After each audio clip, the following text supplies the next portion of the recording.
So I've made plenty of videos about conscious uncoupling, which is a wonderful thing.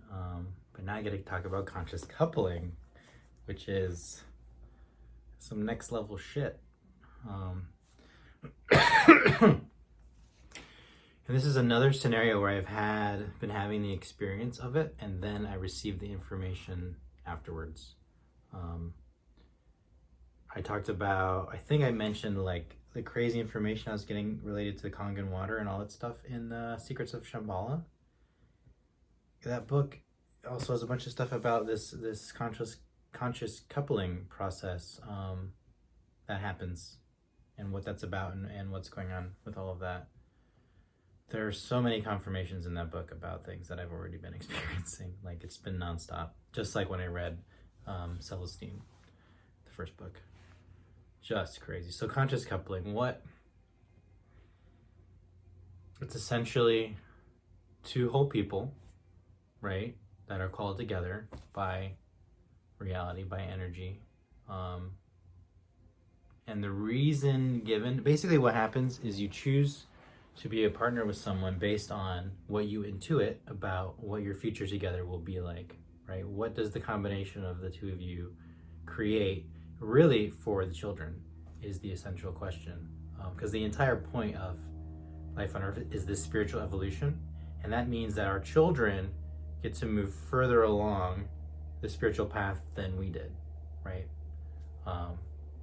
So when, I'm just gonna say Jennifer O, and I look at our future, we can see that we will be moving farther along this path than our parents did, right? And that's not a judgment. This is what happens with every single generation, always. We look at what our parents did and what they didn't do, and we say, okay, some of this was good, and here's how we can improve upon it.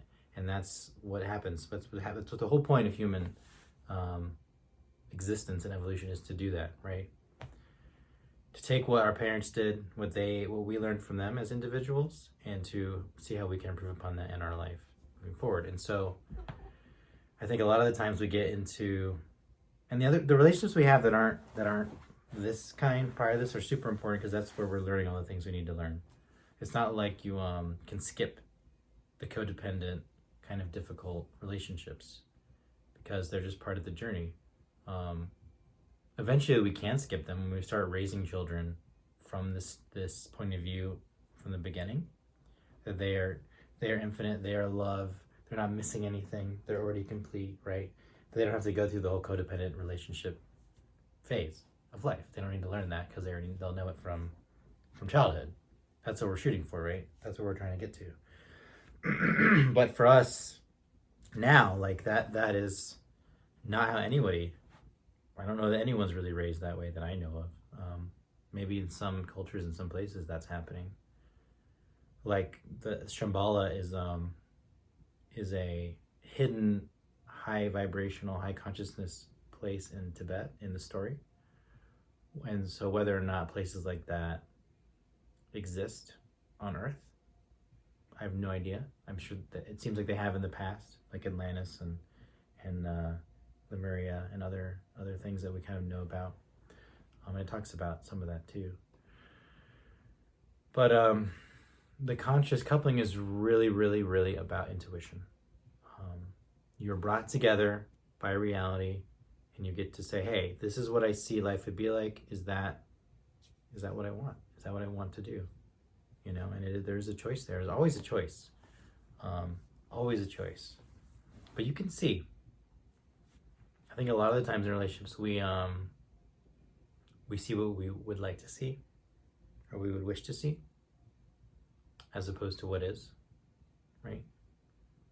We see that person as we think that they could be, we want them to be, as opposed to how they are.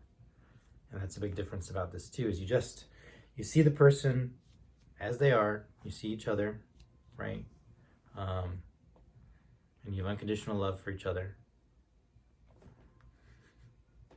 And you actually look forward to the things that are going to be little bumps and the road, little problems, because you know that those are expansive, right? The little tests, the little challenges, you know they're going to happen, because they always do in all relationships with people and between people. But you look forward to them. You're excited by them. You know, I know that those things will happen and that they will not ultimately be an issue, because you're choosing yourself every day. You're choosing the other person in the relationship every day. That's how it works. And once you do that, it's totally different. You do that from the beginning. You set out with that intention that I'm going to do that every day, and you let the magic happen, and it does. It's pure magic. And I think a good way to think about kind of the difference between a codependent relationship and a conscious coupling is in a codependent relationship, you have two people that are that are like 50 out of 100, right? Because they don't feel complete in themselves. They're not fully connected to themselves. So they're like half a person. And then they come together and they're like, okay, we're now 100, right? And it feels really good to be that 100, to be a whole person between the two of you, right? That's the whole you complete me like idea, is that now we're a whole person together. We become whole, right? And then you both try to control that whole person to do what you want to do. But usually you're not in alignment with exactly what you want to do, generally speaking, so that just doesn't work, right? It causes all these control dramas, all this manipulation, and, you know, all that stuff that happens. And you also have the orgasmic sex thing going on, where you're then get tired of each other and you're driven to, like, all this shit is going on in these codependent relationships. And essentially what it comes down to, because you're having all these control dramas playing out, you become like a 50 even together. That 100 gets reduced down to 50 once you start the fighting, and then, right, you're like, okay, this sucks. This is not any better than being by myself, so I'm gonna go be alone again, right? And that just repeats over and over again until you choose yourself and become whole yourself, because then you're 100, right? And you meet up with this other 100, and now it's not additive either. It's multiplicative. Saying that right. So if you have 100 and 100, the end result is not 200 but 10,000, right? Like the what happens is just incredible, like beyond anything you could have ever dreamed of. It really is beyond what you could have dreamed possible. Like the things that are happening in my life, within this conscious relationship, are beyond anything that I could have thought I wanted or needed or would have liked to have in my life. Like, it's the same for both of us. That's how we, you know, it's just beyond any, like, life is a dream, life is heaven. And at the same time, knowing that we would be totally fine and are fine, better than fine, with just ourselves too. Because you have to remember that, because we can all fall back into old habits, old codependencies, right?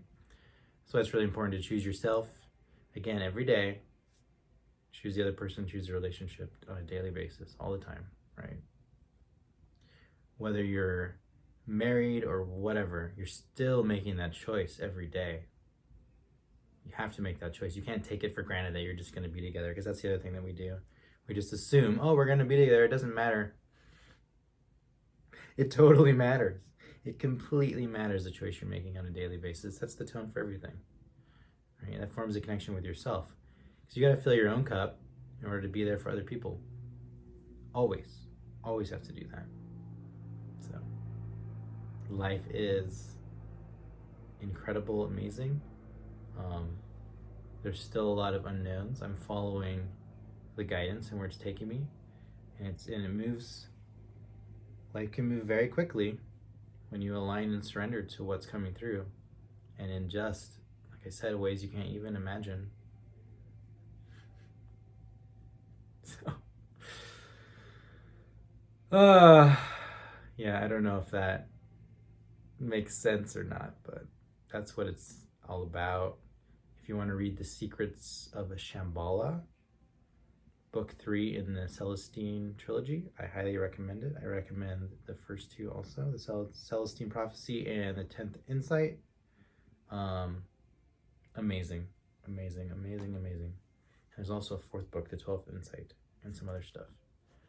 But I'm just reading them as they are relevant, as I intuitively feel guided to read them. So yeah, it was definitely time for me to read this one. I've been reading it slowly now over a period of weeks.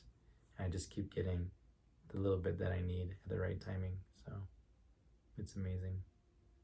Anyway, the first step is definitely choosing yourself, right?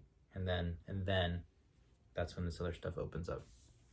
But just choose yourself on a daily basis. Love yourself, take care of yourself, honor yourself, and magic will happen without you doing much more than that. Love you guys.